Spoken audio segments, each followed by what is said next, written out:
नमस्कार। जय हिंद प्यारे साथियों, आशा करता हूँ कि आप सभी अच्छे होंगे और मन लगा के तो पढ़ाई कर ही रहे होंगे। जैसा कि आपको मालूम है कि एजुकेशन बायर आपकी परीक्षा 2025 और 26 को ध्यान में रखते हुए और ख़ासतौर पर यूपीएससी और स्टेट पीसीएस की परीक्षाओं को ध्यान में रखते हुए हम आपके साथ में एक नया फाउंडेशन बैच चर्चा का बिंदु बना रहे हैं। एजुकेशन बायर अपनी गुणवत्ता और प्रतिबद्धताओं के लिए जाना जाता है। जैसे कि आप जानते हैं, मैं मिस्टर कुमार स्वागत करता हूं आपका आपके अपने एजुकेशन बायर सिविल सर्विसेज यूट्यूब चैनल में। स्टूडेंट्स, अगर चैनल पर पहली बार आए हैं, सब्सक्राइब नहीं किया है कर लीजिएगा, वीडियो को लाइक कर दें, दोस्तों के साथ में शेयर कर दें। देखिए, आज की जो परिचर्चा हमारी होगी वो होगी खासतौर पर, जैसा कि आपको मालूम है कि हम आपके साथ में कोर्स हमने स्टार्ट किया और इस कोर्स में हमने खासतौर पर आपसे जो डिस्कस किया था वो पॉलिटी और मॉडर्न हिस्ट्री के बारे में हम आपसे डिस्कस कर रहे थे। इस पर अब तक इसकी जो इंट्रोडक्शन बेसिकली क्लासेस थी, किस तरीके से हमें हिस्ट्री को पढ़ना है, जानना है, उस पर मैंने आपसे चर्चा कर ली थी। आज का जो है वो हमारा आधुनिक भारत के इतिहास में खंड आपका पहला है बच्चे। कौन सा है? आपका खंड प्रथम है। तो आज हम इस खंड को जानने का प्रयास करेंगे। चलिए तो टॉपिक की तरफ बढ़ते हैं। आइए देखते हैं खंड नंबर पहले में। हमने क्योंकि पिछली क्लासेस में इतिहास को डिवाइड कर दिया था जिस तरीके से हॉरिजॉन्टली पढ़ा जाता है, ये मैपिंग वाले पोर्शंस मैंने आपको दिखा दिए थे। तो सेशन को स्टार्ट यहाँ से करते हैं। देखिए बच्चे, आधुनिक काल के भारत की बात कर लें तो 18वीं शताब्दी के भारत को जरा समझिएगा। किसको समझिएगा? 18वीं शताब्दी के भारत को जानिएगा। ये जो 18वीं शताब्दी का भारत आपको दिख रहा है, यहाँ पर है मुगल साम्राज्य का पतन। मतलब कि मुगल साम्राज्य का पतन होगा और कई ऐसे नवीन क्षेत्र और राज्य आपको दिखाई देंगे। मुगल साम्राज्य का पतन कब होता है? तो मुगल साम्राज्य का पतन होता है जब औरंगजेब की मृत्यु होती है। कब होती है? औरंगजेब की मृत्यु होती है, आप देखोगे 1707 में औरंगजेब की मृत्यु हो जाती है। वास्तव में यही एक अंतिम मुगल शासक था। इसके पश्चात भी कई ऐसे मुगल शासक हुए हैं जिसमें बहादुर शाह जफर का आप नाम लेते हैं, अंतिम जो शासक हुए। लेकिन जो मुगल साम्राज्य का पतन हुआ, इसके कई ऐसे कारण उत्तरदायी भी माने जाते रहे हैं। परंतु मुगल साम्राज्य का विस्तार भारतीय उपमहाद्वीप के एक विशाल क्षेत्र में था। ये बात सही है। मुगल साम्राज्य कहाँ से लगा करके, आज के अफगानिस्तान से लगाकर, काबुल से लगा करके नीचे तेलंगाना के क्षेत्र तक और उधर पश्चिम बंगाल मतलब कि बांग्लादेश तक लगाकर और इधर पूरा पाकिस्तान तक, तो यहाँ तक एक विशाल क्षेत्र में आपको मैं दिखा दूँ अगर तो ये मैप आप देख सकते हैं। तो मुगल साम्राज्य का ये विस्तार आपको मिल जाएगा। ये मुगल साम्राज्य का विस्तार आपको देखने के लिए मिलेगा। इस तरीके से मुगल साम्राज्य का विस्तार था। लेकिन इन सब के अलावा यद्यपि इसके विघटन की प्रक्रिया पहले ही प्रारंभ हो चुकी थी, लेकिन औरंगजेब की मृत्यु के बाद यह और तेज हो गई थी। विघटन तो इसका कंटिन्यूअसली हो ही रहा था, लेकिन 1707 में औरंगजेब की मृत्यु के पश्चात ये विघटन और भी तीव्र गति से होना शुरू हो गया। यहाँ पर दो ऐसे मुद्दे उठते हैं। उसमें एक मुद्दा आता है आपका राजनीतिक विन्यास का, दूसरा आता है उत्तराधिकारी राज्य का। अगर आप देखेंगे राजनीतिक विन्यास, क्योंकि कोई भी औरंगजेब की मृत्यु के पश्चात ऐसा कोई शासक नहीं हुआ मुगल शासकों में कि वो आकर के पूरी सत्ता को संभालता। इसीलिए छोटे समय के लिए, बहुत ही कम समय के लिए छोटे छोटे राज्य आते चले गए और उसके साथ साथ कई ऐसे स्वतंत्र राज्यों का निर्माण होता चला गया। उसी में से एक आपने देखा होगा बंगाल का राज्य। अब बंगाल के बारे में आइए सबसे पहले जानते हैं बंगाल के बारे में। मैंने आपको पिछली क्लासेस में ख़ास तौर पर बताया था कि कई ऐसे बाहरी राज्यों के बारे में मैंने आपको बताया था। आई होप कि आपको याद होगा कि कुछ ऐसे मित्र राज्य थे, कुछ ऐसे शत्रु राज्य थे और कुछ ऐसे स्वतंत्र प्रांत के रूप में निकले राज्य थे। तो ये वही है, स्वतंत्र प्रांत के रूप में जाना जाता है। तो ये राज्य कैसे थे? उत्तराधिकारी जो राज्य निकले हैं, उत्तराधिकारी राज्य में एक आप बंगाल की बात करते हैं तो बंगाल आता है, अवध आता है, हैदराबाद आता है, ठीक है। ये खास तौर पर 3 ऐसे राज्य आपको देखने के लिए मिलते हैं। उसमें पहला आता है आपका बंगाल। बंगाल की बात कर लें तो बंगाल में था मुर्शीद कुली खां, जो कि 1717 से 1727 तक रहा।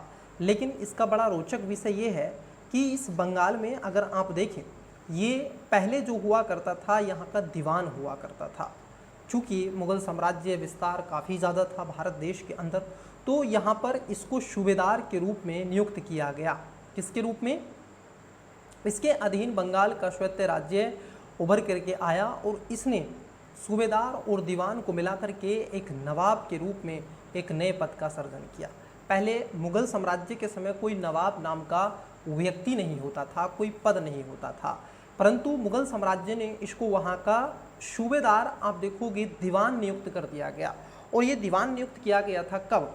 ध्यान रखना, इसको खास तौर पर दीवान जो नियुक्त किया गया था ये 1707, लेकिन ये पहले आ गया था औरंगजेब की जब मृत्यु नहीं हुई थी 1703 से 1704 में ये आ गया था।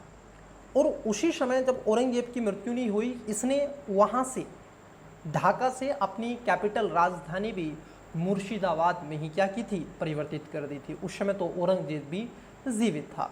ये दिखाई दे रहा था कि किस तरीके से मुग़ल सत्ता कमज़ोर होती चली जा रही है और कैसे एक नए स्वायत्त राज्यों का विकास देखने के लिए मिल रहा है। उसने अडियाल एवं हटी जमींदारों के ऊपर निगरानी रख कर के राजस्व व्यवस्था पुनर्गठन करने एवं कुशल सरकार की स्थापना करने का प्रयास किया। उसके परवर्ती उत्तराधिकारी अलीवर्दी खां। अब जरा समझना, देखिए हुआ क्या था, जब इसका निर्माण हुआ तब इसने मुर्शीद कुली खां ने, इसके बाद में इसका दामाद कुर्सी पर बैठा।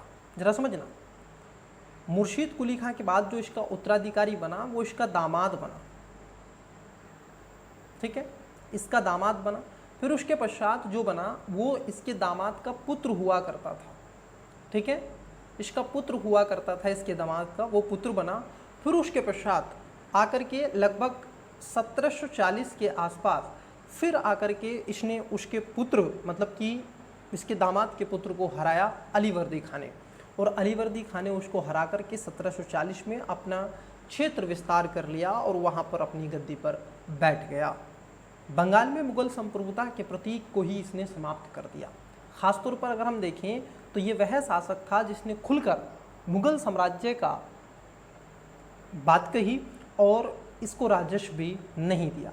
जैसे ही इस क्षेत्र में अलीवर्दी खां सत्ता पर आया, 1740 में ही मराठाओं ने इस पर आक्रमण कर दिया।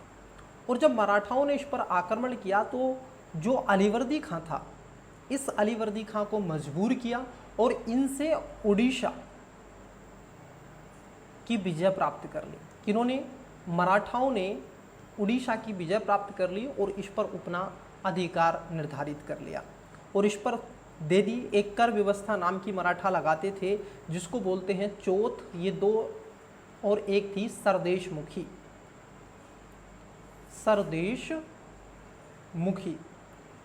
अब ये जो चौथ व्यवस्था हुआ करती थी बेटा, ये जो चौथ व्यवस्था थी ये खासतौर पर उन प्रांतों पर लगाई जाती थी जो मराठाओं के केंद्र में हुआ करते थे, लेकिन सरदेशमुखी जो हुआ करती थी ये उन पर लगाई जाती थी जो बाहरी हुआ करते थे। तो इसको थोड़ा सा क्या है आपको ध्यान में रखना है। बाकी जब मैं इस पर बताऊंगा तो वहाँ पर भी आपसे इसकी चर्चा कर दी जाएगी, ठीक है। चलिए, उसके बाद आता है एक जो स्वायत्त राज्य के रूप में निकला था, उसका नाम आपने सुना ही होगा, अवध, ठीक है। मुगल अधिकारी सादत खान बुरान उल मुल्क, ध्यान रखना इसकी ये उपाधि थी, इसका नाम तो था सादत खान, लेकिन इसने बुरान उल मुल्क की ये उपाधि ली थी। और इसने 1722 के आसपास, कब? 1722 में इसने अवध को एक स्वतंत्र राज्य के रूप में निर्माण कर दिया। अवध एक स्वतंत्र राज्य के रूप में विकसित हुआ। उसने अवध को बेहतर कानून व्यवस्था की स्थिति स्थापित की और राजस्व व्यवस्था को पुनर्गठित कर दिया। याद रखना, यहाँ पर एक और शब्द आपको देखने के मिलेगा जो कि बंगाल में था, उसका नाम था तकाबी। ध्यान रखना, मैं लिख देता हूँ ताकि आप इस चीज़ को जान सकें। एक शब्द आता है बच्चे तकाबी। जो तकाबी शब्द है बेटा, ये क्या है? ये एक ऋण है, ठीक है, ऋण के रूप में इसको यूज किया जाता है। और ये जो ऋण था, तकाबी जो ऋण था, ये कृषकों को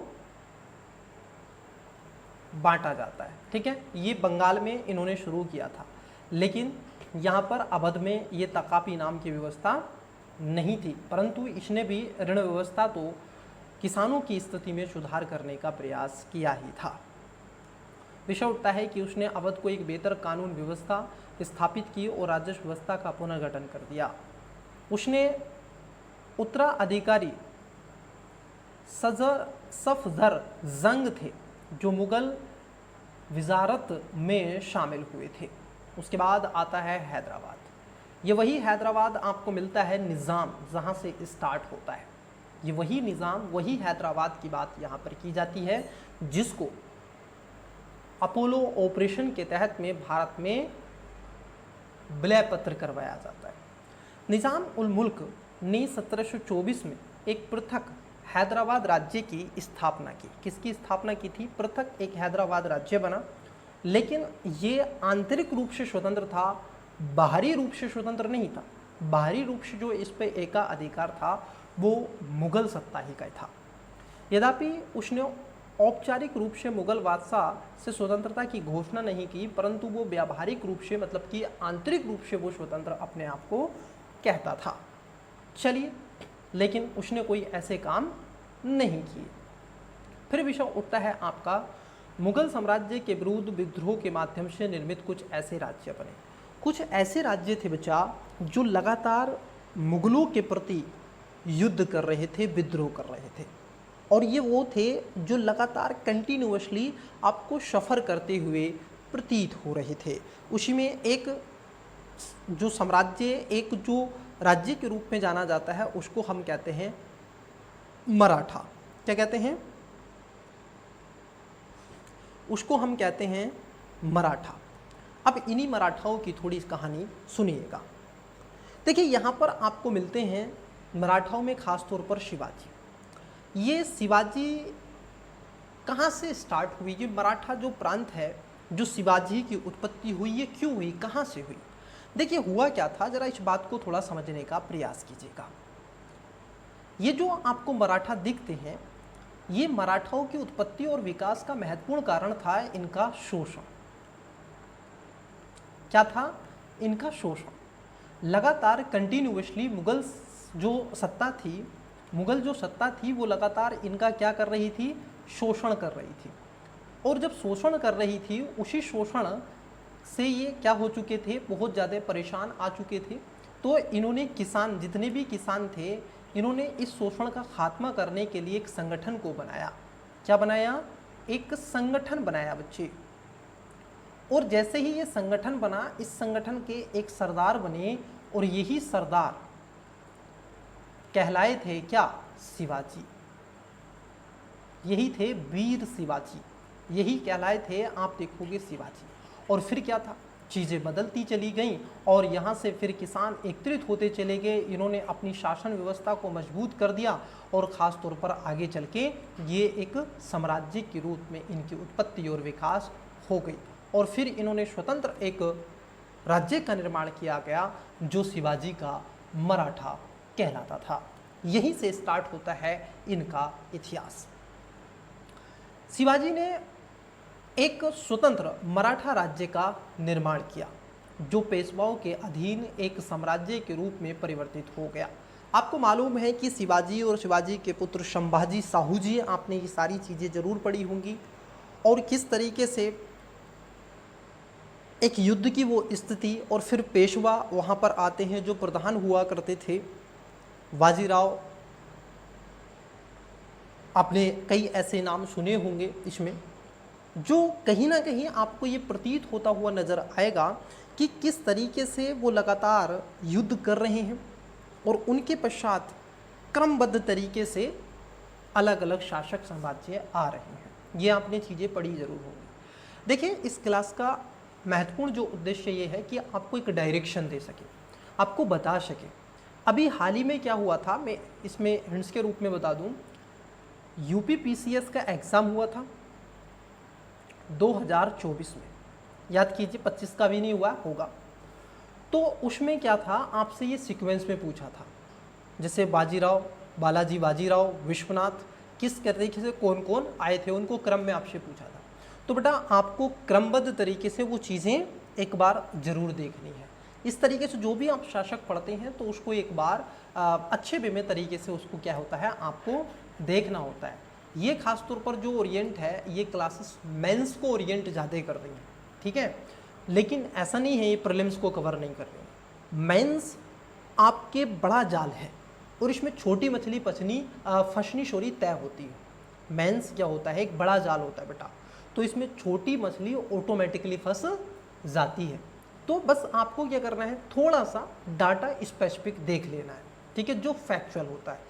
अगर मैं इस क्लासेस के माध्यम से आपके सर के ऊपर बर्डन रख दूंगा तो बेटा आप क्या हो जाएंगे, बोर हो जाएंगे और सब्जेक्ट्स में आपकी रुचि नहीं होगी। पढ़ने में मज़ा, आनंद तभी आता है जब आपकी रुचि एक सब्जेक्ट के अंतर्गत होनी चाहिए। अगर सब्जेक्ट में आपकी रुचि नहीं तो फिर आप उस सब्जेक्ट को अच्छे से नहीं समझ सकते हैं। इसलिए मैं बहुत ही कम बर्डन दे करके आपको ये चीज़ें डिस्कस कर रहा हूँ, बता रहा हूँ, आपके दिमाग को उस ग्राफ तक ले करके जाने का प्रयास कर रहा हूँ। लेकिन आपको जुगाली पद्धति, टॉपिक को पढ़ के आना है, फिर टॉपिक को पढ़ना है, मतलब कि 2 से 3 बार आपको इसकी जुगाली करनी है, फिर एक बार बैठ जाना है और इसको रिकॉल करना है, बाकी कुछ नहीं, जो भी आपके हिंट्स के रूप में आता है। तो मराठा देखिए, शिवाजी ने एक स्वतंत्र मराठा राज्य का निर्माण किया जो पेशवाओं के अधीन एक साम्राज्य के रूप में परिवर्तित हो गया। मराठा राज्य अपनी आंतरिक कमजोरियों के कारण, किसके कारण, अपनी आंतरिक कमजोरियों के कारण मुगल साम्राज्य का विकल्प नहीं बन सका। आपको बता दें कि इसकी प्रकृति सहकारी संघ जैसी थी, जहां शक्ति मराठा सरदारों के माध्यम विभाजित थी, यथा नागपुर के भोसले, बड़ौदा के गायकवाड़ और इंदौर के होलकर, ग्वालियर के सिंधिया आदि जाने जाते थे। अब इनके बीच में क्या थी, शक्ति आपने देखी किस तरीके से परिवर्तित होती चली गई। फिर उसके बाद आता है आपका नेक्स्ट, जिसको बोलते हैं सिख राज्य। अब ये सिख राज्य कहाँ से हुई? देखिए, जब आप समाज सुधार की बात करते हैं, किसकी बात करते हैं, जब आप समाज सुधार की बात करते हैं, ठीक है, वो समाज सुधार आपने 3 स्तर पर देखना होता है। कितने स्तर पर देखना होता है बेटा? आपने जो समाज सुधार देखना होता है वो आपने 3 स्तर पर देखना होता है। पहला होता है प्राचीन स्तर पर, फिर है मध्यकालीन स्तर पर और फिर है आधुनिक स्तर पर। बट अभी जो बात हो रही है मध्य से आधुनिक की तरफ जा रहे हैं, मतलब कि ट्रांजिशन फेज है। ओके, तो यहाँ पर आपको 2 मिलते हैं, एक मिलेंगे आपको सिख, ठीक है, और एक मिलते हैं आपको भक्ति। Got it? आपको ये मिलते हैं, एक मिलते हैं भक्ति और एक मिलते हैं सिख। तो अभी जो हम चर्चा आपसे कर रहे हैं वो कर रहे हैं किस पे? सिख पे, ठीक है। चलिए आइए सिखों के देखो मूलभूत चीज़ों को जरा आपको थोड़ा समझना है। ओके, देखिए ये जो सिख राज्य था इसकी उत्पत्ति अगर विकास की बात कर लें तो ये समाज सुधार में एक राज्य के रूप में उभर करके सामने आए। इनके जन्मदाता को कहा जाता है कि गुरु नानक। खास तौर पर जरा समझना, यह मूल रूप से एक धार्मिक संप्रदाय था जो कुछ विशिष्ट धार्मिक प्रथाओं जैसे कि सात संगत, मतलब कि एक धार्मिक सभा थी जहाँ पर लोग एक साथ बैठते थे। सात संगत और सात पंगत, 2 बातें इसमें ध्यान रखना है आपको।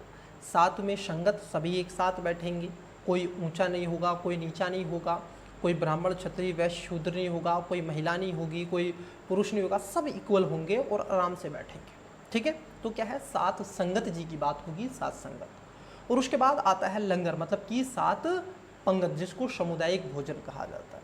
सिखिज्म को अगर आज भी आप देखोगे, जो कभी आपको मौका मिले तो ऐसे गुरुद्वारे में आप जाइएगा और वहाँ पर आप उनका फूड पैटर्न देखिएगा। आपने शायद ही घर पे ऐसा भोजन खाया हो। वहाँ पर आपको एकदम घी, ऑयल नहीं बेटा, घी में सब्जियां बनती हुई मैंने स्वयं देखी। ठीक है, तो कई चीज़ें वहाँ पर आपको डिफरेंट मिलेंगी और इतने प्रेम के साथ में वो चीज़ों को करवाते हैं। तो सात संगत और सात पंगत कही जाती है। वहाँ पर सामुदायिक भोजन के कारण में एक समुदाय के रूप में वो विकसित हो गया था। सिख समुदाय में खासतौर पर इसकी जो उत्पत्ति की थी वो गुरु नानक जी ने की थी। ठीक है, किसने की थी? गुरु नानक जी ने की थी। गुरु गोविंद सिंह के अधीन यह एक शक्तिशाली सैन्य समुदाय के रूप में परिवर्तित हो गया, जिन्होंने खालसा पंथ की नींव रखी थी। अगर आपसे पूछा जाए, देखो यहाँ पर मोस्टली चीज़ें, नहीं तो मैं सिखों के 10 के 10 गुरु लिखवाने लगूँ तो वो चीज़ें थोड़ी सी वर्णनदायक आपके हो जाएंगी, है ना। तो आप देखोगे गुरु नानक की बात आप करते हैं, क्योंकि एक्चुअल में क्या होता है ना, नाम जो होते हैं कई बार माइंड पे से हट जाते हैं, तो इसलिए थोड़ा सा नोट्स का सहारा भी लिया जाना ज़रूरी है। राइट पढ़ाया जाए, सही पढ़ाया जाए, गलत नहीं पढ़ाया जाए, है ना। तो देख लेते हैं। देखिए, हाँ, हम बात कर रहे हैं सिख समुदाय के बारे में, सिखिज़्म के बारे में आपसे डिस्कस करने का प्रयास कर रहे हैं। तो सिखों के जो संस्थापक माने गए हैं तो वो हैं गुरु नानक। मैं थोड़ा सा आपको बता देता हूँ, आप नोट डाउन कर लें। तो सिखों के जो संस्थापक हुए हैं, गुरु नानक। आप सुन भी लेंगे तो भी आपकी चीज़ें मस्तिष्क में बैठ जाएंगी। इन्होंने समता मूलक समाज की स्थापना की थी और ख़ासतौर पर ये समता मूलक समाज ही था जहाँ पर सात संगत और पंगत की बात की जाती है 16वीं शताब्दी में। ठीक, ख़ासतौर पर इनके जो शिष्य हुए उनका नाम था, जो इनके शिष्य थे वो थे गुरु अंगद। क्या नाम था?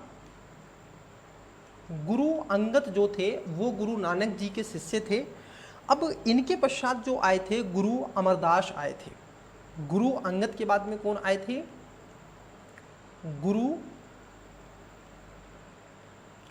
गुरु अमरदास आए। मुगलों द्वारा इनको खासतौर पर क्या थी? भूमि अनुदान दी गई थी। जरा समझना, भूमि अनुदान मुगलों ने इनको दी थी गुरु अमरदास जी को। और गुरु अमरदास जी के पश्चात गुरु रामदास आए थे। कौन थे?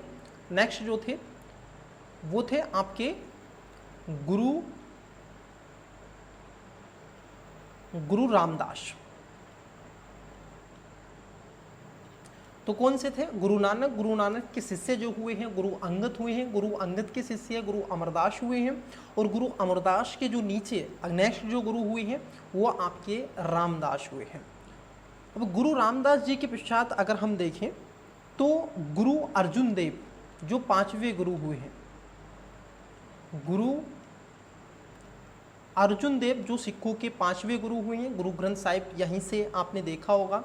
फिर इसके पश्चात आपको 5वें गुरु जो गुरु अर्जुन देव हैं उनके पश्चात आपको मिलते हैं गुरु हरगोविंद। कौन मिलते हैं? गुरु हरगोविंद साहब मिलते हैं। उनके पश्चात गुरु हरराय मिलते हैं। फिर हरकिशन मिलते हैं। गुरु हरराय, गुरु हरकिशन,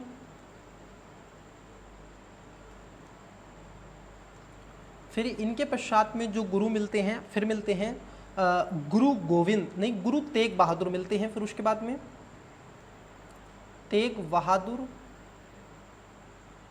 और अंतिम जो 10वें गुरु मिले हैं वो सिखों के, अगर उनके नाम की मैं बात कर लूँ तो है गुरु गोविंद।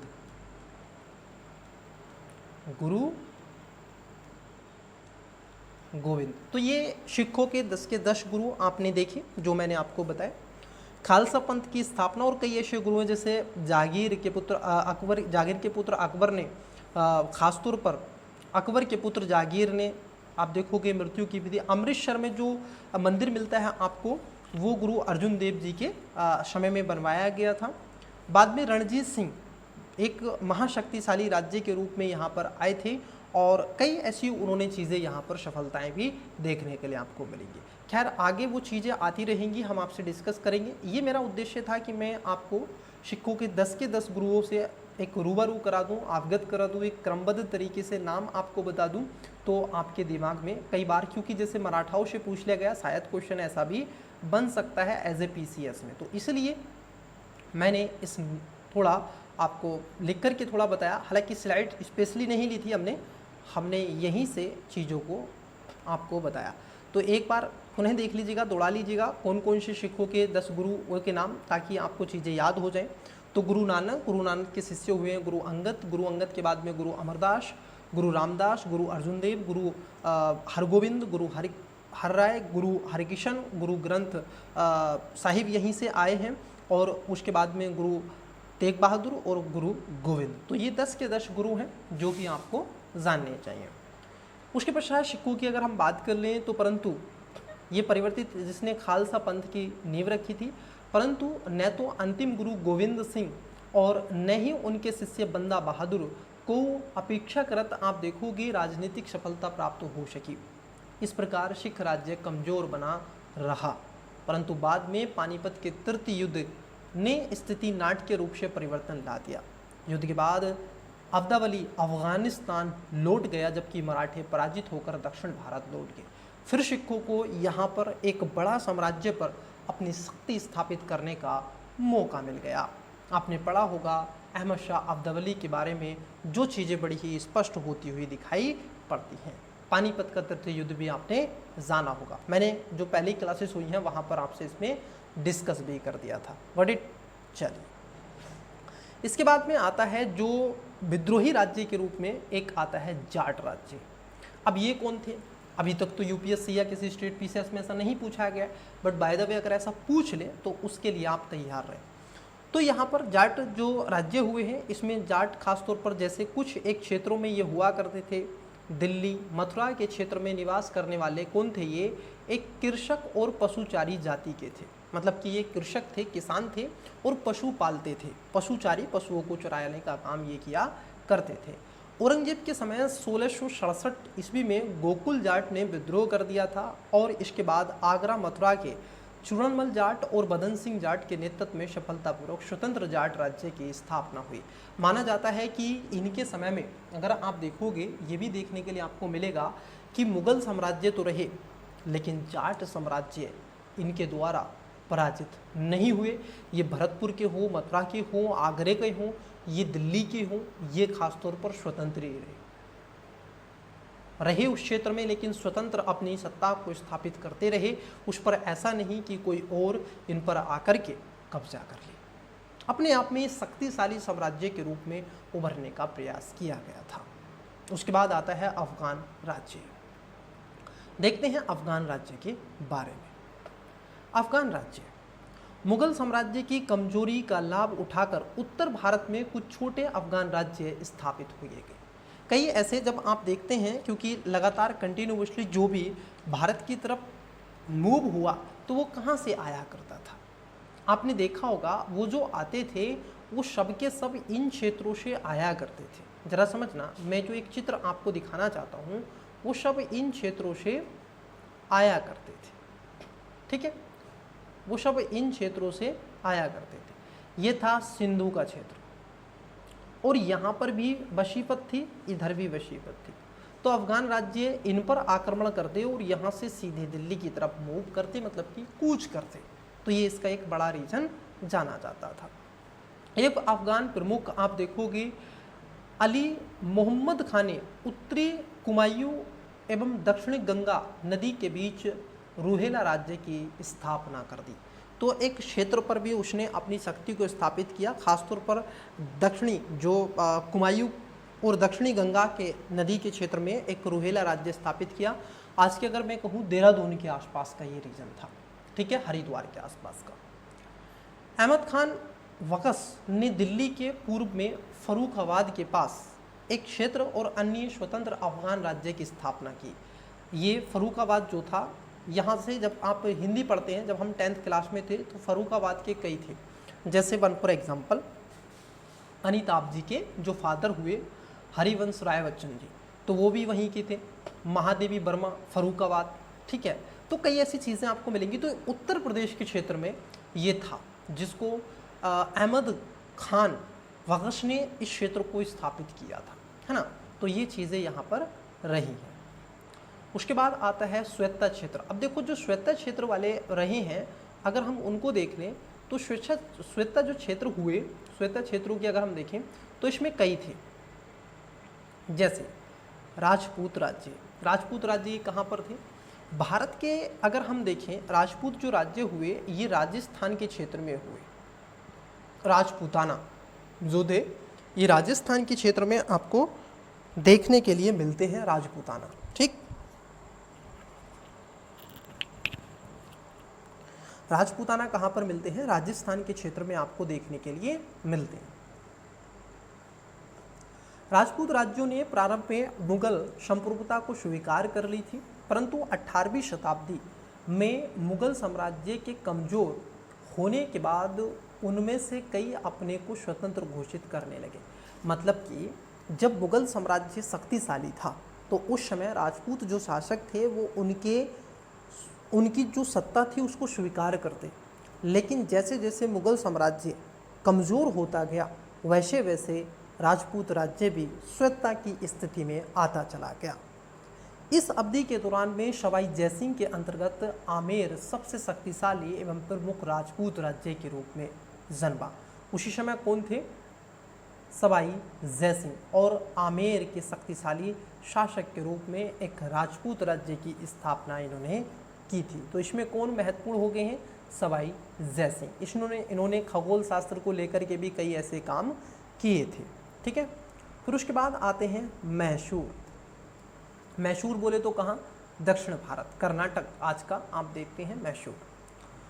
मूल रूप से मैसूर 16वीं सदी में विजयनगर साम्राज्य के अंतर्गत एक स्थायी प्रशासनिक इकाई था, परंतु धीरे धीरे वाडियार राज्य के तहत स्वायत्त राज्य के रूप में परिवर्तित हो गया था।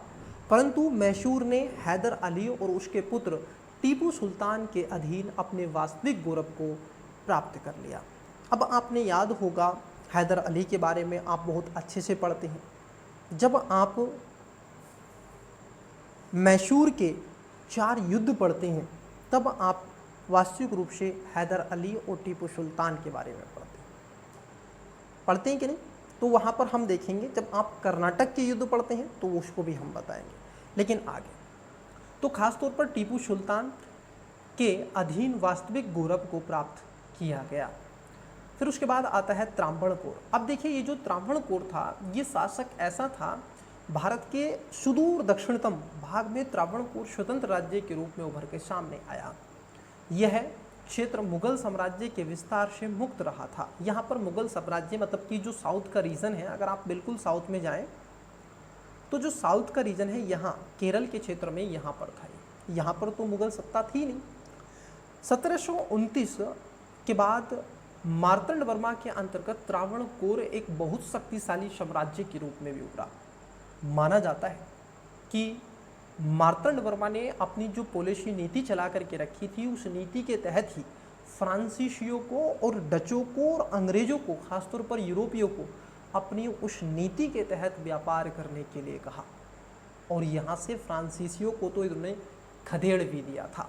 कहने का तात्पर्य यह है कि ये अपने आप में एक शक्तिशाली शासक के रूप में उभर कर सामने आया। 18वीं शताब्दी के बाद अगर हम देखें तो कई ऐसे विषय आपको देखने के लिए मिलते हैं। कई ऐसे इतिहासकार इस बात को कहते हैं कि इस युग को अंधकार युग के रूप में चित्रित करने का आधार, कहीं ने कहा कि 18वीं शताब्दी के भारत का इतिहास एक अंधकार का इतिहास था, मैं कहूँ एक अवसर का इतिहास था, क्योंकि जो गुलामी की बेड़ियों में जकड़े हुए थे उनको आज़ादी मिल रही थी। वो अपने शासक साम्राज्य में छोटे छोटे शक्ति का सेंट्रलाइज से डिसेंट्रलाइज हो रहा था, विकेंद्रीकरण हो रहा था।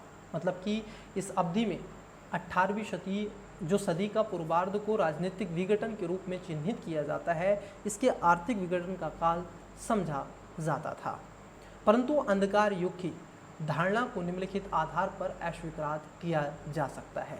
मतलब कि ये अंधकार का काल नहीं था। कौन सा? 18वीं शताब्दी का काल। अब इसमें कुछ पॉइंट हैं, आइए देखते हैं। पहला, यद्यपि मुगल साम्राज्य विघटित हो रहा था, परंतु उत्तराधिकारी राज्य और साथ ही साथ कुछ अन्य राज्य अपने संबंधित राज्य क्षेत्र में कुशल सरकार प्रदान कर रहे थे। मतलब कि शक्ति का विकेंद्रीकरण दिख रहा था हमें।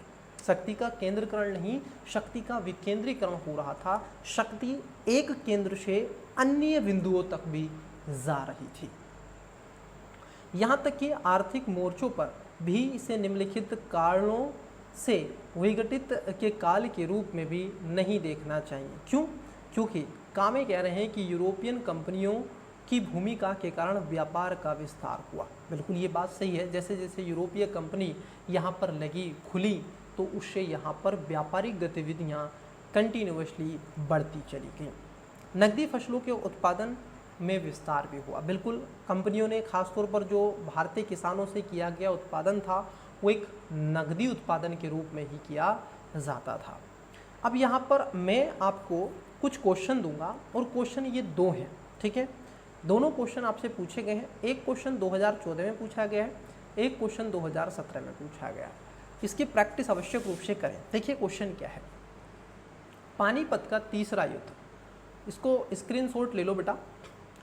पानीपत का तीसरा युद्ध 1761 में लड़ा गया था। क्या कारण था? देखो इस पे क्या पूछा है, क्या कारण था कि इतनी अधिक साम्राज्य प्रकापी लड़ाइयाँ पानीपत में लड़ी गई? तो आपसे वास्तव में पूछा क्या है? देखो आपको क्या करना है, इसके 3 डायमेंशन है इस क्वेश्चन के। पहला आपको लिखना है पानीपत के युद्ध के बारे में। किसके बारे में लिखना है? युद्ध के बारे में आपको सबसे पहले लिखना है, ठीक है। क्यों ये युद्ध क्यों हुआ करता था और युद्ध क्या था, पहला पॉइंट में ये लिखना है। पहला पॉइंट मतलब कि पहले पैराग्राफ में, अगर पैराग्राफ से लिखते हैं तो इसमें शुरू की लगभग 3-4 लाइनें इसके बारे में बताएं। दूसरा बताएं कि तीसरा, तत्पश्चात इसके तीसरा पानीपत का युद्ध, क्योंकि भाई 2-3 लड़े गए थे ना, तो ये तीसरा था, तो 2 के बारे में आप बता दें पहले रेफरेंस में थोड़ा थोड़ा। फिर तीसरे के बारे में बताएं कि तीसरा जो पानीपत का लड़ा गया युद्ध था, इसके निम्नलिखित कारण थे। अब कौन कौन से कारण थे, उन कारणों के बारे में आपको बताना है। आपको ज़्यादा नहीं, 3 से 4 कारण लिख देने। उसके बाद में कि लड़ाइयाँ पानीपत में लड़ी गई, इतनी अधिक साम्राज्य प्रकापी लड़ाइयाँ पानीपत में लड़ी गई थीं। तो ये भी यहाँ पर भी यही पूछा है कि पानीपत में ही क्यों लड़ी गई थी। तो पानीपत में इसलिए लड़ी गई थी बच्चे, क्योंकि पानीपत वो एक क्षेत्र था, एक ऐसा ज्योग्राफिकल एरिया है वो, कि अगर आपने सिंधु को क्रॉस किया और यदि आप दिल्ली पर कूच करना चाहते हैं तो दिल्ली का जो शासक है, सुल्तान है, उसको केवल पानीपत ही मिलेगा जहां पर वो बाहरी शक्ति को रोक सकता है। अगर आपने उस पानीपत के युद्ध में दिल्ली के शासक को हरा दिया तो आप दिल्ली की तरफ कूच कर जाएंगे और दिल्ली पर अपनी सत्ता को स्थापित कर लेंगे। इसलिए पानीपत एक ऐसा क्षेत्र था जो युद्ध लड़ने की एक भौगोलिक स्थिति प्रदान करता था। मैदानी भाग था, रेतीला भाग था, इसलिए पानीपत को ये जाना गया। तो इसके कई कारण आप अपनी मेमोरी से इसको अच्छे से करके लिखें, ठीक है। तो पहला क्वेश्चन आपको ये लिखना है, फिर उसका निष्कर्ष लिख देना है। मात्र इसमें 3 से 4 डायमेंशन है, 3 डायमेंशन है इसमें, और उससे ज़्यादा कुछ नहीं। दूसरे क्वेश्चन को देखिए। प्रश्न है दूसरा, सुस्पष्ट कीजिए कि मध्य 18वीं शताब्दी का भारत विखंडित राजतंत्र की छाया से किस प्रकार ग्रसित था। मतलब कि किस तरीके से यहाँ पर क्या हो रहा है, विखंडित शक्ति का विकेंद्रीकरण, यहाँ पर राज्यों की कैसे उत्पत्ति हो रही है। कुछ ऐसे आप देखोगे स्वतंत्र राज्य आ रहे हैं, कुछ विद्रोही राज्य आ रहे हैं, कुछ बाहरी परिधि के राज्य आ रहे हैं। बस उन्हीं के बारे में आपको थोड़ा थोड़ा लिख देना है, हो जाएगा आपका ये क्वेश्चन, ठीक है। इससे ज़्यादा कुछ नहीं। चलिए नेक्स्ट आगे बढ़ते हैं। फिर विषय उठता है कि भारत में ब्रिटिश शासन की नींव। अब देखो क्वेश्चन ये उठता है कि भारत में ब्रिटिश शासन की नींव जो है वो कैसे पड़ेगी, उसके क्या ऐसे रीज़न है कि वह नींव भारत के अंतर्गत पड़े। आइए उसको समझते हैं। ब्रिटिश कंपनी ने वाणिज्यिक गतिविधियों से राजनीतिक शक्ति अर्जित करने की ओर कदम क्यों बढ़ाया, एक क्वेश्चन ये उठता है। देखो बच्चे, वो भारत में आए तो व्यापार करने थे, लेकिन भारत की इस भोली भाली सीधी सादी जनता को देख करके उन्होंने अपनी शक्ति को विस्तारित करने का प्रयास कर दिया, और प्रयास करने के पश्चात उन्होंने कई ऐसे काम किए जिसमें पहला, भारत में व्यापार करने के लिए आवश्यक पूंजी जुटाने के लिए कंपनी भारत में अतिरिक्त संसाधनों को अधीरता से तलाश कर रही थी, मतलब जितना हो सके वो लाभ कमाए और अधिक से अधिक पूंजी जुटाए। तो वो ऐसे कई बिंदुओं पर रिसर्च भी कर रही थी, वो तलाश में थी, वो चाह रही थी। ब्रिटिश कंपनी भारतीय व्यापार से अन्य यूरोपीय प्रतिद्वंदियों को समाप्त करना चाहती थी, क्योंकि अगर आपका कोई प्रतिद्वंदी हो और आप भी वही काम करें, प्रतिद्वंदी वही काम करे, फिर आपका नंबर ऑफ प्रॉफिट जो है वो कम होता चला जाएगा, गिर जाएगा, आप अच्छे से प्रॉफिट कमा नहीं सकते। ठीक, तो ये इसका मूलभूत उद्देश्य था। सबसे पहला था पूंजी जुटाना, दूसरा था जो यूरोपीय प्रतिद्वंदी थे उनको समाप्त करना, और इसीलिए हुए कर्नाटक के युद्ध। किसके हुए युद्ध? कर्नाटक के युद्ध। आइए देखिए कर्नाटक के युद्ध के बारे में जान लेते हैं। युद्ध क्या है जरा इसको समझिएगा। ठीक है, कर्नाटक के युद्ध के कारण क्या हुए? सबसे पहले आपको क्या करना है, कारणों को जान लेना है। कर्नाटक युद्ध के कारण, इसमें 3-4 कारण ऐसे बताए गए हैं। पहला, फ्रेंच और ब्रिटिश दोनों कंपनियों, देखो हुआ क्या था, दो ही बड़ी कंपनियां थीं। जैसा कि आप वाकिफ़ हैं कि भारत में जो कंपनियों की आवागमन हुआ, सबसे पहले कौन आए थे? पुर्तगीज़ आए थे, मतलब कि पुर्तगाली आए थे। पुर्तगालियों के बाद में डच आए थे, डच के बाद में अंग्रेज आए थे, अंग्रेजों के बाद में फ्रांसीसी आए थे, और फ्रांसीसियों के बाद में आप देखोगे अन्य आए थे। ठीक है, लेकिन इन चारों को ही हम पढ़ते हैं, इन चारों को ही हम पढ़ते हैं। अब ये जो युद्ध हो रहे हैं, देखो पुर्तगाली आए और इन्होंने अपना समुद्री ओशन वाले क्षेत्र पर अपनी शक्ति को इन क्षेत्रों में विस्तारित कर लिया। डच आए, इन्होंने इनको पुर्तगालियों को यहाँ से खदेड़ दिया और फिर अपनी शक्ति को स्थापित कर लिया। लेकिन जब अंग्रेज आए तो इन्होंने डचों को यहीं से खदेड़ दिया और सीधा इनको कहाँ भेजा? इंडोनेशिया, मलेशिया, ठीक है, उधर भेज दिया। और फिर आते हैं फ्रांसीसी। जब फ्रांसीसी आए तो अंग्रेजों के बीच में युद्ध की गति हो गई। अब उसी से शक्ति को स्थापित करना था, अपने प्रतिद्वंदी को ख़त्म करना था। इसी को ध्यान में रखते हुए कर्नाटक का युद्ध हुए। आइए देखते हैं कर्नाटक युद्ध के बारे में। सबसे बड़ा कारण एक माना जाता है कि फ्रेंच और ब्रिटिश दोनों कंपनियां दक्षिण भारतीय व्यापार पर अपना एकाधिकार स्थापित करना चाहती थी। मतलब कि इन दोनों की, जो अंग्रेजी ईस्ट इंडिया कंपनी थी और फ्रांसीसी कंपनी थी, इन दोनों का एक बड़ा इंटरेस्ट जग रहा था, वो था कि दक्षिण भारत पर व्यापारिक गतिविधि करना। साथ ही यह युद्ध यूरोपीय संघर्ष का विस्तार भी था, क्योंकि वहाँ पर दो चीज़ें आपको मिलेंगी, ऑस्ट्रिया और यूरोप का उत्तराधिकार था। क्योंकि ऑस्ट्रिया पर सत्ता कौन स्थापित करे? ऑस्ट्रिया कोयला और लोहे से समृद्ध एक क्षेत्र है। अब तो एक कंट्री है, उस समय छोटा ही क्षेत्र था, आज भी छोटा देश ही है। तो वहाँ पर ये विस्तार हो रहा था, उस पर आधिपत्य कैसे हो? दोनों कंपनियां भारतीय राज्यों के उत्तराधिकार के मामले में हस्तक्षेप के माध्यम से अपनी राजनीतिक महत्वाकांक्षा को क्या कर रही थी? महत्वाकांक्षा को पोषित कर रही थी। दोनों ही कंपनियां, चाहे वो ब्रिटिश हो चाहे वो आपके अंग्रेजी हो। ठीक, अब ये होते हैं आपके भारत में ब्रिटिश शासन की स्थापना। अब देखिए क्वेश्चन उठता है कि भारत में ब्रिटिश शासन की स्थापना, जरा बच्चे इस बात को समझिएगा।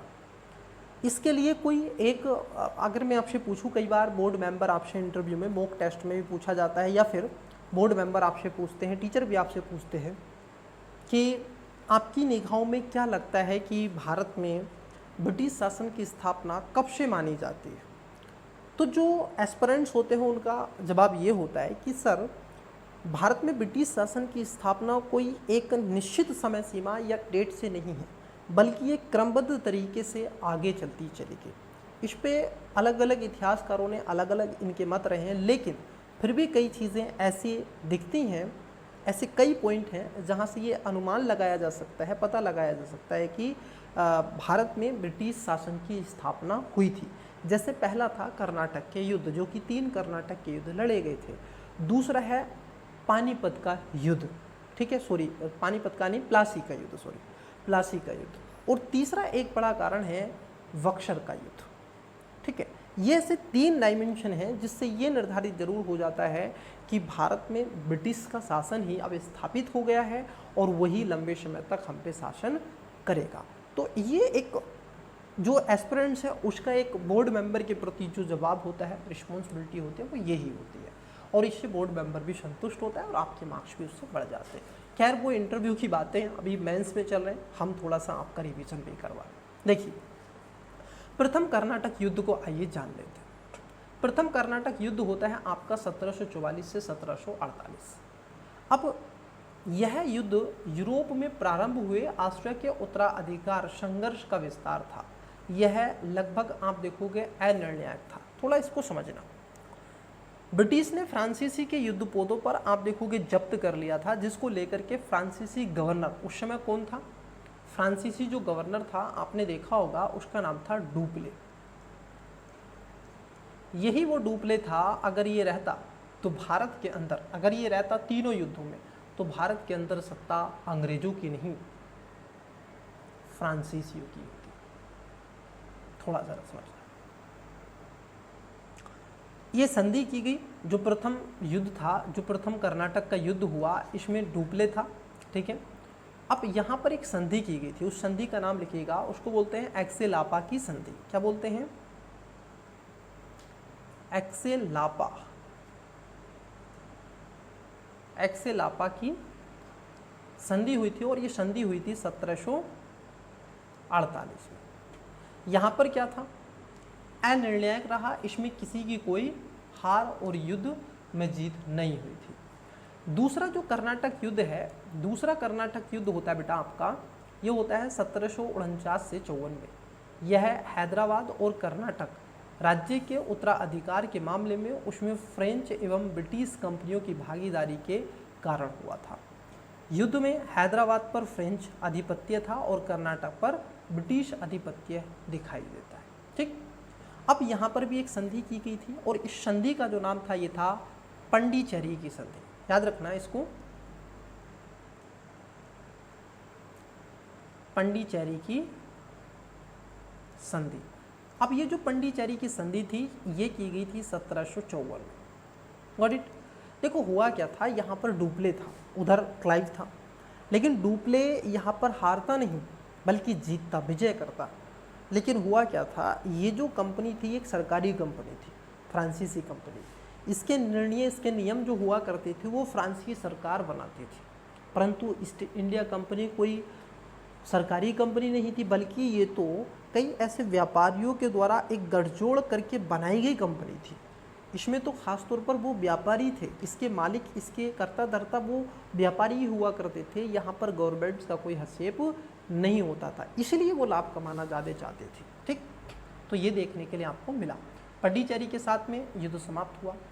तीसरा जो युद्ध होता है कर्नाटक का, इसने ये स्थापित कर दिया, क्योंकि अब यहाँ से डुप्ले को बुला लिया गया था और डी लाली को भेजा गया और लाली को बुरी तरीके से यहाँ पे पराजित होना पड़ा और यहाँ पर ब्रिटिश सत्ता स्थापित हो गई।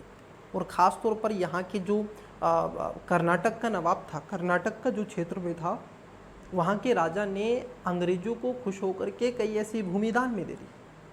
ये नहीं इनको पता चला कि इन युद्धों के माध्यम से हो क्या रहा है, बल्कि इन युद्धों के माध्यम से क्या हो रहा है बच्चे, वहाँ पर जांच की जा रही है, पता लगाया जा रहा है कि भारतीय शासक कितने शक्तिशाली हैं, ठीक।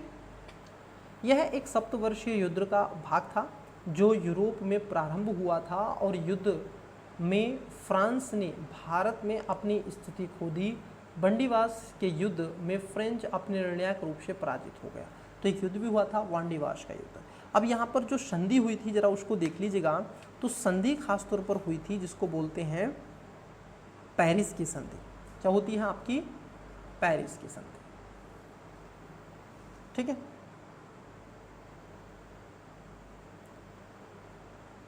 पेरिस की संधि, और ये जो संधि हुई थी ये हुई थी आपकी 1763 में।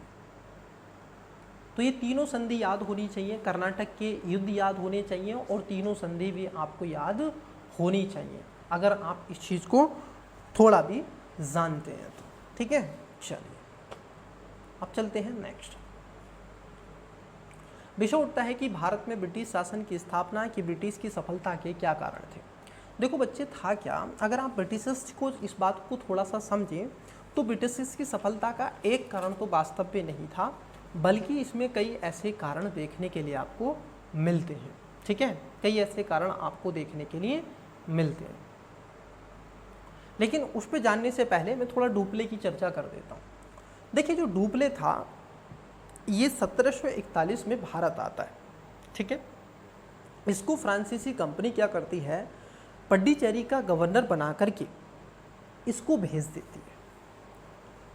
प्रथम यूरोपीय था जिसने भारत के आंतरिक राजनीति में हस्तक्षेप किया और शायक संधि को बढ़ावा देने का प्रयास किया। ठीक है, यहाँ से शायक संधि को, शायक संधि बेले-जली की याद कीजिए, जो मैं कई ऐसे क्वेश्चन भी आपको बताऊंगा, मेंस के क्वेश्चन पर भी मैं आपसे डिस्कस करूंगा कि आपका जो ओवरव्यू क्या होना चाहिए। तो यहाँ पर डुप्ले था, लेकिन बड़ा खूंखार था, ये ध्यान रखना, शक्तिशाली था, अक्षम साम्राज्य के स्थापित कर सकता था, गवर्नर था। बंदीवास का युद्ध आपने देखा होगा, उसमें फ्रेंच और अंग्रेजों के बीच में लड़ा गया था बंदीवास के युद्ध में, क्योंकि यहीं से जो फ्रांसीसी कंपनी है उसकी जो सत्ता है, उसकी जो शक्ति है, कमज़ोर होती हुई प्रतीत होगी। और यहीं पर बंदीवास का युद्ध होता है। इस युद्ध में पराजय के पश्चात में फ्रेंच कंपनी भारत की राजनीतिक गतिविधियों से अधिकार समाप्त हो जाता है। और पहली बात तो वो अब एक मूक दर्शक बनकर ही रहेंगे, कोई ज़्यादा इन्वॉल्व नहीं होंगे। ठीक,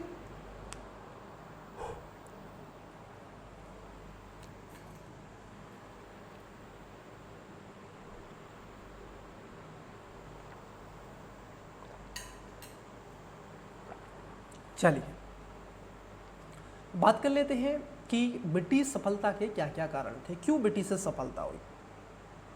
यहीं से आप सीखोगे कि भारत को आज़ादी मिलने में क्यों इतनी देर हो गई, है ना। देखिए ज़रा, हम बात कब की कर रहे हैं, 1763, लगभग ही 1750 के आसपास की बात हम कर रहे हैं। ब्रिटिश सफलता के कारण क्या थे। सबसे पहला कारण, आप इसको अपनी लाइफ में भी उतार सकते हैं, ऐसे कारण थे कि ब्रिटिश कंपनी व्यावसायिक रूप से अधिक पेशेवर और सफल थी। मतलब कि उसमें जो पेशेवर थे ये सफल थे, प्रशिक्षु थे, एकदम ट्रेंड किए हुए थे। वो सरकार के लिए नहीं, देश के लिए नहीं, अपने लिए व्यापार कर रहे थे, तो इसलिए और भी उसमें तार्किकता ला रहे थे। फ्रांसीसी कंपनी के विपरीत ब्रिटिश कंपनी एक संयुक्त स्टॉक कंपनी थी और इसलिए इसमें सरकार का अनुचित हस्तक्षेप कम था। फ्रांसीसी जो कंपनी थी बेटा, वो कैसी थी, वो गवर्नमेंट की थी, उसमें नीति कौन बनाएगी, गवर्नमेंट बनाएगी। लेकिन जो ब्रिटिश कंपनी थी वो कई ऐसे छोटे बड़े व्यापारियों के द्वारा मिलकर बनाई गई एक स्टॉक कंपनी थी। ठीक है, और डच जो कंपनी थी वो भी एक स्टॉक कंपनी, संयुक्त स्टॉक कंपनी थी। ठीक है, इसको भी ध्यान में रखेंगे। ब्रिटिश कंपनी को सक्षम अधिकारी जैसे क्लाइव और आयर कूट की सेवा मिली। तो रॉबर्ट क्लाइव का तो आपने इतिहास पढ़ा ही है पूर्णतः रूप से, आप सभी मॉडर्न हिस्ट्री स्टूडेंट्स हैं। और इसमें एक आयर कूट की सेवा मिली थी। तो उन्होंने कई ऐसे प्रशासनिक हो, आर्थिक हो, सामाजिक हो और उस कंपनी के क्षेत्राधिकार विस्तार को बढ़ावा देने का प्रयास भी किया था। ठीक है, एक और उसमें कारण आता है कि बंगाल के संसाधनों ने ब्रिटिश कंपनी को लाभान्वित कर दिया था। देखो, अब लाभ मिल रहा है, टारगेट से कि वहाँ पर हस्तक्षेप कम से कम किया जाए सरकार का, और पेशेवर अधिक सफल, तो कई ऐसे कारण यहाँ पर मिले थे। मतलब कि इनका एक अपना टारगेट था, उस टारगेट को ही ये क्या करना चाहते थे, अचीव करना चाहते थे। तो ये तो था खासतौर पर कंपनी की स्थापना कैसे हुई और कौन कौन से राज्य थे, कैसे विघटन का काल था, वो सारे विषय। लेकिन अब विषय उठता है बंगाल के उस क्षेत्र के बारे में, जिसको हमें बेसिकली और जानना है। देखिए, ब्रिटिश कंपनी और बंगाल, अब ये है क्या, थोड़ा सा इसको जानिएगा। ब्रिटिश कंपनी और बंगाल, देखो हुआ क्या था, ब्रिटिश कंपनी की जो महत्वाकांक्षा थी उसमें खासतौर पर यह था कि भाई बंगाल के क्षेत्र में हम अपनी शक्ति और सत्ता को कैसे स्थापित करें। क्योंकि बंगाल एक बड़ा संपन्न स्वतंत्र चूंकि मुक्त राजस्व कंपनी को खासतौर पर दिया गया था। फर्रुखशियर ने जो फरमान इनको सुनवाया था, उस फरमान के तहत चुंगी मुक्त व्यापार करने का अधिकार कंपनी को था। लेकिन ये तो सर कंपनी को था, कंपनी के कर्मचारियों को नहीं। लेकिन इसका लाभ कंपनी से ज़्यादा कंपनी के कर्मचारी ले रहे थे इसका लाभ, ठीक। इस फरमान का नए बंगाल के नवाब सिराजुद्दौला और ब्रिटिश का प्रभाव इस पर ठीक ठाक देखने के लिए मिला। फोर्ट विलियम किले का निर्माण भी हुआ, वो सारी चीज़ें मैं आपको बताऊंगा। और ये जो फोर्ट विलियम का किला बनाया गया था, ये खास तौर पर कोलकाता में ही बनाया गया था, समझे। तो बंगाल और नवाब के मध्य विवाद के कारण क्या क्या थे, तो इसमें कई ऐसे कारण हैं। सबसे बड़ा है कि दस्तक का दुरुपयोग। दस्तक मतलब कि शुल्क मुक्त व्यापार के लिए एक प्रकार का अनुमति पत्र होता था। कंपनी के अधिकारियों के द्वारा निजी व्यापार के लिए दस्तक का उपयोग करना, ठीक है। वो कंपनी नहीं कर रही है बल्कि उसके अधिकारी कर रहे हैं। कंपनी घाटे में और कर्मचारी प्रॉफिट में, ये सब चल रहा है। भारतीय व्यापारियों को दस्तक बेचना। नए नवाब सिराजुद्दौला और ब्रिटिश के व्यवहार से नाराज था। फोर्ट विलियम के किलेबंदी का मुद्दा 1756 में नवाब द्वारा फोर्ट विलियम पर आक्रमण किया जाना। ब्रिटिश बंगाल में अपने व्यापारिक लाभ से समझौता नहीं करना चाहते थे। क्लाइव के अंतर्गत ब्रिटिश कंपनी ने 1757 में चंद्रनगर और फ्रांसीसी क्षेत्र पर विजय प्राप्त कर ली, जबकि नवाब इसका विरोध करता रहे। अब देखो हुआ क्या था, यहीं से एक नई चीज़ आपको मिलेगी, जो बंगाल के नवाब और कंपनी के बीच में तकरार आपको मिलेगा। पहला यही था कि 1757 में चंद्रनगर के फ्रांसीसी क्षेत्र पर विजय प्राप्त कर लिया, और जबकि नवाब के द्वारा इसका विरोध भी किया गया था।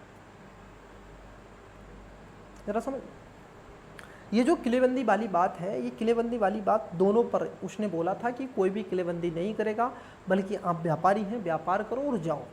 यहाँ पर ये राजनीतिक ना दिखाओ। ऐसी कई चीज़ें वहाँ पे देखने के लिए आपको मिलेंगी, ठीक। तो इसका विरोध प्रदर्शन मिला। यहीं से निकल के आता है प्लासी का युद्ध। अब दोनों कंपनी का नवाब और ख़ासतौर पर ब्रिटिश ईस्ट इंडिया, ठीक है, बंगाल का नवाब और ब्रिटिश ईस्ट इंडिया कंपनी के बीच में अब युद्ध की तैयारी हो रही। प्लासी युद्ध का खासतौर पर जो युद्ध रहा है वो क्या है, जरा उसको भी थोड़ा सा जानना है। इसका जो प्रभाव हुआ वो क्या हुआ, देखो है क्या, थोड़ा जरा समझिए। जो रॉबर्ट क्लाइव की प्रशासनिक आप देखोगे फ्रांसीसी क्षेत्र पर अधिकार कर लिया, और जबकि नवाब इसका विरोध भी करता रहा था, ठीक है। नवाब क्या करता रहा था, इसका विरोध करता रहा। अब थोड़ा सा हमें जान लेना है इसके बारे में, ताकि हम और अच्छे से आपको चीज़ें कवर करवा सकें, ठीक है। चलिए, तो देखिए प्लासी का जो युद्ध लड़ा गया था, ये 1773 में लड़ा गया था, 23 जून को, ठीक है, 1773। अब है क्या, ये कंपनी और नवाब के मध्य लड़ा गया था, ये एक साजिश थी खास तौर पर। तो इसके कारण क्या क्या हैं, उन प्रभाव को देखिएगा। कंपनी द्वारा बंगाल के नवाब पर अपना वर्चस्व स्थापित कर लिया गया, और कंपनी बंगाल के व्यापार के वित्त पोषण के लिए वृहत संसाधन प्राप्त कर सकी। ब्रिटिश कंपनी अपने यूरोपीय प्रतिद्वंद्वियों को बाहर निकालने में, बंगाल से बाहर निकालने में भी सक्षम हो सकी।